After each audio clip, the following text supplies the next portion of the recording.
네.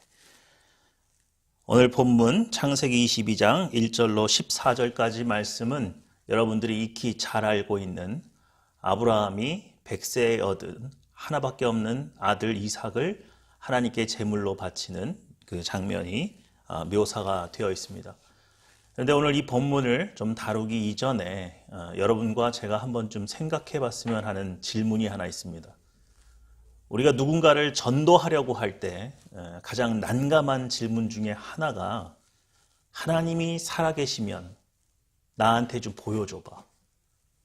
우리 이런 요구 가끔 듣습니다. 하나님이 살아계신 것을 내게 보여주면 내가 믿겠노라 이렇게 말하는 분들이 종종 계시죠. 그럼 여러분 이 질문을 어떻게 생각하십니까? 이 질문에 대한 답은 누가 해야 되는 거죠? 하나님이 하셔야 됩니까? 우리가 해야 됩니까? 이 질문에 대한 책임은 하나님 편에 있습니까? 성도인 우리에게 있습니까? 이 질문이 왜 중요하냐면 많은 성도님들이 이런 질문을 들으면 이건 내가 감당할 수 있는 일이 아니고 하나님께서 직접 역사하셔야 될 일이다. 그렇게 우리는 생각을 하지요. 그런데 여러분 잘 생각해 보십시오. 하나님께서 천지를 창조하실 때 사람을 왜 만드셨습니까? 사람을 무엇으로 만드셨죠? 바로 하나님의 형상으로 만들었습니다.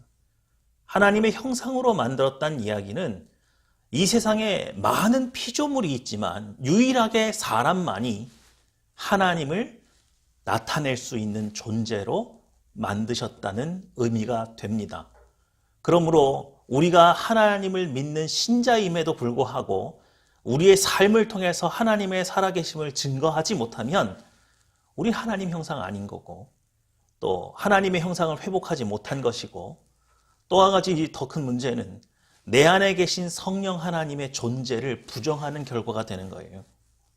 그러니 이 질문은 우리가 감당해야 되고 우리가 마땅히 우리 안에 계신 하나님을 드러내는 것을 통해서 그들에게 이 질문에 답을 해야 되는 것이 맞습니다. 근데 이것이 너무 난감해 보이는 거죠. 제가 오늘 말씀 한 절을 좀 읽어보겠습니다. 창세기 21장 22절 그리고 23절입니다. 그때의 아비멜렉과 그 군대장관 비골이 아브라함에게 말하여 이르되 내가 무슨 일을 하든지 하나님이 너와 함께 계시도다. 그런즉 너는 나와 내 아들과 내 손자에게 거짓되이 행하지 아니하기를 이제 여기서 하나님을 가리켜 내게 맹세하라. 내가 내게 후대한 대로 너도 나와 내가 머무른 이 땅에서 행할 것이니라. 이게 무슨 말입니까? 아비멜렉이라고 하는 한 나라의 왕이 아브라함을 가만히 지켜보니까 아브라함과 꼭 누가 같이 다녀요? 하나님이 함께 계시다는 것을 알았습니다. 무엇을 통해서 알았습니까? 아브라함의 삶을 통해서 알았습니다. 아브라함이 행하는 모든 것 가운데 하나님이 복 주시는 것을 보고 알았고 하나님께서 아브라함을 지키시는 것을 보고 하나님이 함께 계시는 것을 알았습니다. 바로 이겁니다. 하나님의 형상을 회복한, 물론 타락했을지라도 우리는 하나님의 형상이지만 세상에 나가 있는 사람들은 성령을 선물로 받았지 못했기 때문에 하나님의 형상으로서의 역할을 할 수가 없고 지구상에 유일하게 우리만이 살아계신 하나님을 드러낼 수 있는 존재로 회복이 되었어요. 그런데 우리 이 질문에 답을 못하는 거예요. 왜요? 내 안에 계신 하나님의 뜻대로 순종하면서 살면 내 안에 계신 성령 하나님의 소욕을 따라서 우리가 행하면 반드시 우리와 함께 계신 하나님이 드러날 터인데 여전히 우리는 우리의 정욕과 우리의 야망과 우리의 야심을 위해서 살기 때문에 하나님을 드러내는 일이 많이 약해진 거죠. 어쩌면 이 질문은 우리를 참 부끄럽게 할 수밖에 없는 질문일 수도 있습니다. 오늘 여러분 생각하시기에 내 주변에 있는 사람들이 나를 보고도 나와 같이 수년을 생활했는데도 보고 불구하고 야 하나님 살아계시면 한 번 더 보여줘봐 이런 질문을 받았다는 것 자체는 어쩌면 크리스찬에게 큰 수치일 수 있습니다. 내가 그만큼 내 주변에 있는 사람들에게 하나님의 형상 역할을 하지 못했다는 증거이고, 나의 삶을 통해서 하나님이 드러나지 않았다는 것을 저들의 증언을 통해서 확인하게 되는 대목이기 때문입니다. 그러므로 오늘 여러분, 하나님의 형상으로 살아가는 것 매우 중요한 일이고, 지구상의 어떤 피조물도 살아계신 하나님을 이렇게 드러낼 수 있는 건 우리밖에 없다는 사실을 인지하셨다면, 오늘 과연 내가 하나님의 형상으로서 살아가고 있는지 여러분 한번 꼭 확인해 보셨으면 좋겠습니다. 지난 토요일이었습니다. 제가 학부형으로 처음 우리 아들 체육대회에 참관하게 되었는데요. 요즘 체육대회는 저희가 어렸을 때 경험했던 체육대회하고는 분위기도 매우 달랐고, 또 우리는 학교 선생님이나 교장 선생님의 어떤 리더로 또 사회로 이렇게 체육대회가 진행이 되는데, 요즘은 학부형들이 적극적으로 나서서 사회도 하고 진행도 하고 굉장히 자발적으로 참여하는 모습이 굉장히 보기 좋았습니다. 또 십시일반 이렇게 모아가지고 음식을 해온 것을 내놓으니까 이게 체육대회인지 소풍인지 마을 잔치가 되어서 이렇게 3, 4, 5 모여가지고 이야기할 수 있는 시간이 되었는데, 한국 문화가 그렇잖아요. 여자들 따로 남자들 따로 이렇게 모였습니다. 아버지들끼리 이렇게 모여 있는데 나오는 얘기 중에 하나가, 어떤 분이 그래요. 어렸을 때 체육대회를 생각하면 아버지들이 왜 이렇게 자빠지는지 모르겠다. 달리기 같은 걸 하는데 이렇게 자꾸 꼬꾸라지고 자빠지는 것을 보고 참 이상하게 생각했는데, 내가 그 나이가 되어서 작년에 이렇게 체육대회를 참여해 보니까 본인이 5바퀴를 굴렀다는 거예요. 굉장히 재밌었습니다. 마음은 20대인데 몸이 따라주지를 않는 거죠. 그래서 내 의지껏 달려보고 싶은데 몸이 따라주지를 않으니까 엇박자가 나고 힘이 풀리고 그래서 구른다는 거죠. 너무 우스갯소리로 그럼 오늘 또 누군가는 구르시겠군요. 그렇게 말을 했는데 아니나 다를까 달리기 하는데 한 분이 이렇게 구르시더라고요. 제가 이 얘기를 왜 드리냐면, 젊었을 때는 몰랐습니다. 이렇게 돕고 사는 거. 그런데 힘이 빠지고 연륜이 생기고 내 한계가 분명하게 느껴지니까 이 세상은 나 혼자 사는 게 분명히 아니에요. 그래서 누가 뭐라고 하지 않아도 우리 연대가 되는 사람들끼리 이렇게 모여 있으니까 자연스럽게 서로가 서로를 돕는 관계가, 그날 처음 봤음에도 불구하고 조그만 도움이 필요하다고 얘기를 하면 자발적으로 나와서 도와주는 그 모습에서 우리가 뭔가를 깨달았구나. 이 나이가 힘이 빠지니까 사람 귀한 줄도 알고 친구 귀한 줄도 알고 이렇게 서로 협력하지 않으면 안 된다는 것을 누가 가르쳐주지도 않아도 알 수 있는 나이가 되었구나. 그런데 한쪽 구석에서 어르신들께서 앉아 계신데 이분들 얘기가 더 재밌습니다. 부부들끼리 이렇게 말다툼해서 좀 이렇게 언성이 높아지면 그분들이 쪼그리고 앉아서 그러시는 거예요. 야, 니들 아직도 싸울 힘이 남았냐? 좋은 때다. 니들이 젊어서 힘이 있으니까 싸우지. 이런 말을 하시더라고요. 제가 이 젊은 그룹과 연세가 있으신 그룹을 이렇게 관찰을 하다가 2개의 단어로 이들의 차이를 한번 규정해 보게 됐습니다. 젊은이들은 아직도 이런 말을 하는 거죠. 괜히. 내가 이 사람을 괜히 만나, 내가 잘 먹고 직장생활 잘하고 있었는데 내가 괜히 이 여자를 만나가지고, 내가 괜히 이 남자를 만나가지고 이렇게 사서 고생을 한다. 그런데 어르신들은 이렇게 말을 하는 거예요. 뭔가 이유가 있겠지. 내가 뭔진 모르지만 뭔가 저 사람이 이유가 있어서 저런 행동을 하는 거야. 육신의 힘이 빠지고 내 아집이 사라지고 고집이 사라지고 나니까 누군가를 진심으로 받아들일 수 있는 여유가 나타나는 것 같아요. 제가 오늘 이 얘기를 왜 말씀을 드리냐면, 오늘 아브라함을 한번 보십시오. 100세에 얻은 그 귀한 아들을 하나님이 바치라고 요구를 하는데 아브라함이 이렇게 말할 수도 있지 않았겠습니까? 괜히 나에게 100세의 자식을 줘놓고 이제 와서 달라 그런다고. 그렇죠?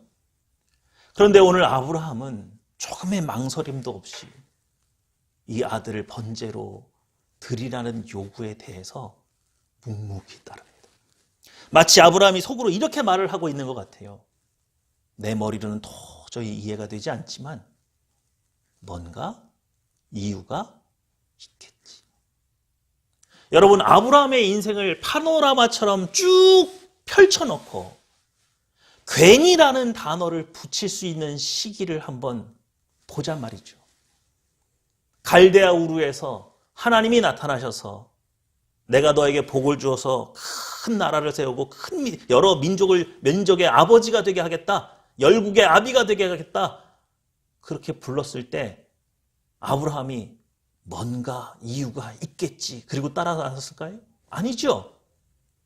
나 괜히 갈대아 우르에서 잘 살고 있는데 이 신이 도대체 누군지 모르겠는데 왜 나한테 괜히 잘 살고 있는 사람을 불러서 본토 친척 아비 집을 떠나게 할까? 명령대로 나오다가 하란 땅에 머물렀습니다. 근데 그곳에서 아버지 데라가 죽습니다. 그때 아브라함이 이렇게 말하지 않았겠어요? 괜히 이 신을 따라 나서 길거리에서 우리 아버지가 객사했다. 그렇게 말하지 않았을까요?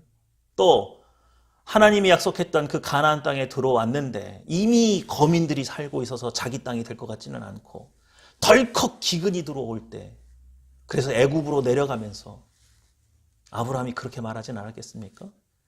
괜히 잘 살고 있는 나를 불러다가 이런 고생을 하게 만든다고. 또 애굽에 내려가서 아내를 팔아먹어 가면서 자기의 생명을 구걸하고 있을 때 괜히 여호와라는 신이 나를 불러가지고 내가 이 무슨 고생을 하는 건가? 그렇게 하나님을 원망하지 않았겠습니까? 그런데 반전이 일어나죠. 애굽에서 하나님의 능력을 맛보고 아내를 되찾고 많은 재물을 이끌고 다시 가나안 땅으로 올라왔을 때부터 아브라함은 하나님의 요구에 대해서 이렇게 말하기 시작한 것 같아요. 뭔가 이유가 있겠지. 여러분 잘 생각해 보십시오. 믿음의 영웅들, 신앙의 위인들의 삶 속에서 이유 없이 고난을 당하고 어려움을 당하는 일이 계속 반복돼서 나타납니다. 그런데 그때마다 이 신앙의 위인들이 괜히 하나님이 나에게 이런 비전을 줘가지고 괜히 하나님이 나보고 이 말을 하라 그래서 괜히 하나님이 나한테 이런 일을 시키셔서 그랬더라면 과연 그들이 순종할 수 있었을까요? 요셉은 하나님이 준 비전 때문에 감방에 가야 됐습니다. 욥은 아무리 자기 머릿속으로 생각해도 이런 고난을 당할 이유를 찾지 못하고 고난을 받았습니다. 다니엘은 환관이 되었습니다. 아무 잘못이 없는데 본인은 환관으로 살아가야 합니다. 이런 신앙의 모든 위인들의 삶 속에서 정말 이루 말로 형용할 수 없는 고난과 역경이 찾아옵니다. 그런데 그들은 뭐라고 말했다고요? 뭔가 이유가 있겠지. 오늘 아브라함이 이삭을 바친 이 사건을 우리는 아브라함의 믿음을 테스트한 사건이라고 지금까지 봐왔습니다. 그런데 여러분, 관점을 한번 바꿔보십시오. 이것을 하나님의 형상이라고 하는 관점에서 아브라함의 사건을 다시 한번 들여다보자 이거죠. 그럼 어떻게 되는 거예요? 하나님의 형상으로 태어났지만 죄로 말미암아 하나님의 형상으로 살아갈 수 없는 아브라함이라고 하는 사람을 하나님께서 부르셔서 그에게 은혜를 주고 복을 주시고 그와 친밀한 교제를 통해서 다시금 하나님의 형상으로 살아갈 수 있도록 하나님께서 은혜를 베푸셨더니 아비멜렉이 그의 삶 속에서 하나님을 발견하게 되고 그런 삶이 쌓이더니 이제는 완전히 하나님을 나타내는 형상으로 완성되었다는 거예요. 바로 이 사건은 아브라함의 일생에 가장 찬란한 삶을 살았던 삶이고 가장 빛나는 인생으로 기록될 바로 이 한 페이지는 바로 그가 완전 무결한 하나님의 형상이 되어서 하나님을 드러내고 있을 때입니다. 저는 오늘 이 22장에 기록된 아브라함의 일대기를 읽으면서 아브라함이 하나님의 형상으로서의 완숙도를 보게 됐어요. 여러분, 오늘 자식을 죽음으로 내몰아서 슬피 울고 있는 이 아버지의 모습은 누구의 모습이지요? 정확하게 하나님의 모습입니다. 여러분, 제가 대학원 시절에 이 이삭을 바치고 있는 아브라함의 얼굴은 어떤 얼굴이었을까 굉장히 궁금했어요. 왜 그러냐면 많은 성화들 가운데에서 이 장면을 그린 성화들 대부분이 아주 굳은 의지와 믿음으로 칼을 잡고 이렇게 이삭을 죽이려고 하는 아브라함을 그려놨습니다. 거기엔 눈물이 흐르지 않습니다. 그런데 이스라엘의 역사책 중에 하나인 야살의 책을 보니까 이삭과 아브라함이 부둥켜 안고 웁니다. 너무너무 슬피 울어요. 그런데 이삭이 이것이 하나님의 뜻이라면 저는 기쁜 마음으로 제물이 될 수 있습니다. 그리고 먼저 번제단에 올라가니까 흐느껴 울면서 아브라함이 칼을 잡는데 천사가 나타나서 그걸 막는 장면이 나와요. 여러분, 이 장면이 왜 중요한지 한번 보십시오. 신약으로 넘어가서 예수 그리스도께서 십자가에 달려 돌아가실 때 큰 지진이 나고 터가 터졌다 그랬습니다. 갑자기 자연재해가 발생한 거예요. 패션 오브 크라이스트라는 영화에서는 하늘에서 비가 쏟아집니다. 여러분, 이것들이 다 뭘 표현하는 거지요? 우리 영화나 이런 드라마나 이런 어떤 문학작품 속에서 하늘에서 비가 내리고 땅이 진동하는 이 모습을 하나님이 크게 노했거나 하늘이 슬퍼하는 모습으로 우리 상징하고 있지 않습니까? 그런데 비가 내리고 지진이 일어나는 것이 하나님께서 진노해서 그러신 건지 하나님이 슬퍼서 그러신 건지 자연 만물을 통해서는 그렇게 명확하게 나타날 수가 없어요. 그런데 하나님의 형상인 아브라함은 이 사건이 있기 몇천 년 전에 바로 이 사건을 그대로 재현해서 그의 삶 가운데 예수 그리스도를 십자가에 못 박는 그 아버지의 심정이 어떠한지를 너무도 절절한 마음으로 표현해내고 있지 않습니까? 오늘 아브라함의 눈물은 하나님의 눈물입니다. 하나님께서 세상을 이처럼 사랑하셔서 독생자를 십자가에 못 박으셨지만 그 예수 그리스도와의 그 죽음과의 건너가는 그 죽음을 통해서 헤어질 수밖에 없는 그 짧은 시간에 대한 그 고통은 우리가 자녀를 잃는 그 고통보다 훨씬 더하면 더했지 쉬운 결정이 아니었다는 거예요. 아브라함은 천사가 가로막았습니다. 그러나 하나님은 이 방법 외에 우리를 구원하실 다른 방법이 없으신 거예요. 하나님은 스스로 진리이시기 때문에 죄의 싹을 사망이라고 정해놓은 이 룰을 스스로 깨실 수가 없는 거예요. 만약 이 룰을 스스로 깨버리면 하나님은 절대 진리가 아닌 거죠. 그러니 하나님은 예수 그리스도를 십자가에 못 박는 길 외에 다른 방법이 없으셨는데 그 슬픔과 그 아픔을 그대로 표현해 줄 수 있는 하나님의 형상, 바로 그것이 아브라함이에요. 여러분, 아브라함의 일생을 파노라마처럼 쫙 펼쳐놓았을 때 아브라함의 그 일생과 하나님의 일생이 일치하는 부분들이 생기는 겁니다. 바로 이 장면이죠. 완전히 이 삶은 아브라함의 삶이었지만 또한 하나님의 삶이기도 했습니다. 그래서 제가 생각해 봤어요. 하늘에서 해같이 빛나고 달같이 빛나고 별같이 빛나는 사람은 도대체 뭐가 차이가 날까? 바로 그의 삶의 여러 페이지 중에 수없이 많은 페이지들이 하나님의 뜻과 완전히 일치해서 하나님을 온전히 드러냈기 때문에 그의 인생이 빛이 나는 거죠. 그래서 그런 시간이 많으면 많을수록 해처럼 빛나는 것이고 달처럼 빛나는 것이고 별처럼 빛날 수 있는 것은 아닐까. 제가 그런 생각을 한번 해봤습니다. 오늘 우리가 이 말씀을 통해서 어떤 교훈을 얻어야겠습니까? 또 오늘 이 말씀을 통해서 어떤 메시지를 우리가 받아들여야 합니까? 하나님께서는 여러분을 아브라함처럼 사용하기 원하십니다. 아브라함이라고 하는 인생도 괜히로 시작해서 뭔가 이유가 있겠지로 인생을 마감했던 것처럼 우리를 부르신 하나님, 우리 여러분 예배를 드리고 있지만 여러분 중에 괜히 내가 하나님을 믿어가지고 이러지도 못하고 저러지도 못하고 내가 괜히 하나님이 일하라고 해서 시작했더니 이거 뭐 잘 될 줄 알았는데 어려움이 생기고 말이지. 아직도 괜히 하나님을 따라다닌다고 괜히 하나님을 믿었다고 투덜거리시는 분이 계실 수도 있어요. 저는 여러분들에게 이렇게 권면드리고 싶습니다. 아직도 너무 젊어요. 아직도 너무 힘이 많아요. 내 안에 하나님의 뜻을 거부할 수 있을 만큼 아직도 자아가 죽지 않았습니다.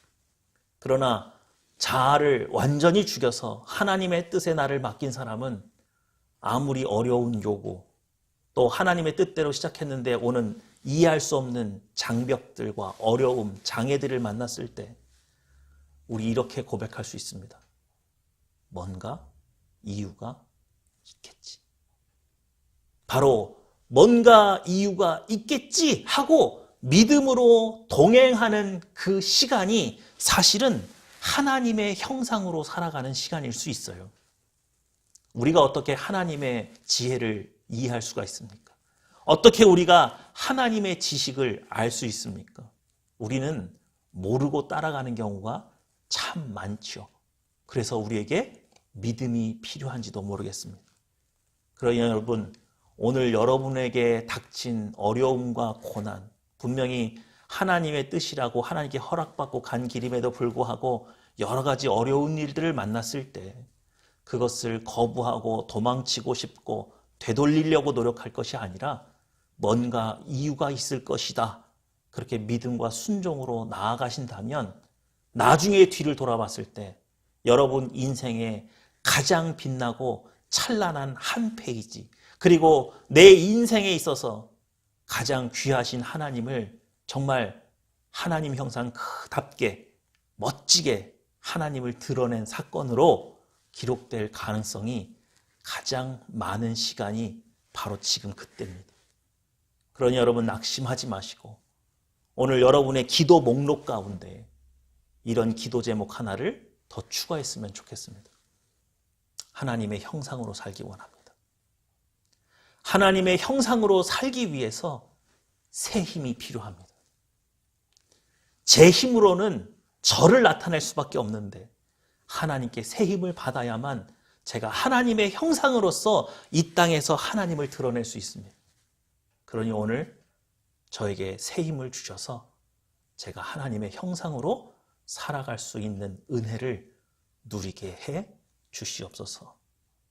여러분 이렇게 기도하시면 반드시 이 땅에서 하나님의 살아계심을 증거하는 하나님의 놀라운 빛나는 하나님의 도구로 쓰임받을 뿐만 아니라 저 하늘나라에서 큰 상급을 얻을 수 있고 또 여러분 주변에 있는 많은 죽어가는 영혼들에게 하나님의 살아계심을 드러내서 그 영혼들을 구원하실 수 있는 구원의 방주로 살아가실 수 있다고 또 그런 삶을 사시기를 여러분 축원드립니다. 꼭 오늘 이 기도를 통해서 여러분 그러한 삶을 살아가시게 되기를 주님의 이름으로 축원합니다.